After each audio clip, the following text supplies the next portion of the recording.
К сожалению, с каждым годом живых свидетелей войны становится все меньше, и тем ценнее воспоминания, рассказанные ими. С одним из свидетелей Великой Отечественной встретилась наш корреспондент Сарглана Захарова. Василий Алферьев был еще ребенком, когда началась война. Жили в Балашове, недалеко от Воронежа. Тогда еще первоклассник, он не понимал до конца, что происходит вокруг. Бегал, играл, собирал осколки после бомбежек, смотрел, как горит железная дорога. Правда, им, детям войны, пришлось повзрослеть раньше. Даже спустя 73 года. Вспоминать тяжело и больно. Мама осталась с 3 детьми, отца взяли.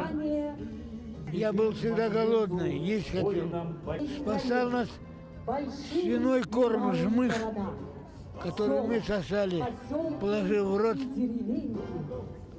И целый день его вот так подсасывали. Всего 17 лет было Валентине Ефремовой, когда она добровольцем пошла на фронт санитарным дружинником. Прошла войну с 41-го до победного 45-го года. Была ранена, контужена. Сегодня с гордостью показывает ордена и награды за боевые заслуги, за освобождение Белоруссии, а самая дорогая – дочеря Родины. Вручали всем девушкам, фронтовичкам. Но сквозь улыбку пробивается слеза. Война унесла жизни близких и родных. Я чувствую немножечко и радость, и боль, потому что у меня во время войны погиб старший брат под Ленинградом, младшая сестра погибла в партизанском отряде, папа умер в госпитале раненый. Из 4 человек наша семья осталась только я одна.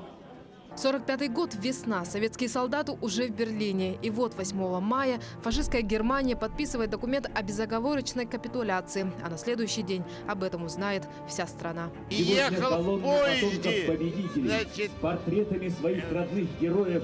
и в 4 часа утра железнодорожному телетайпу передали, что кончилась война. И раздались сигналы тревожные паровоза, и все думали, что это бомбежка. Значит, выбрасывались с вагонов, и потом, когда объявили, что это война, все стали радоваться, обниматься, целоваться, и никто не хотел заходить в вагоны. Застучал в окно и сказал: что же вы спите-то? Мы проснулись, Ваня, что случилось? Ну, победа!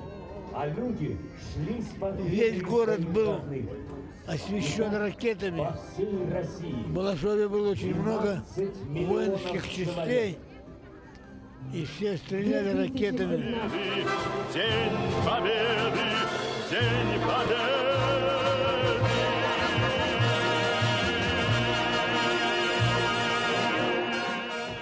Сарглана Захарова, Николай Необутов, Георгий Григорьев, Якутск.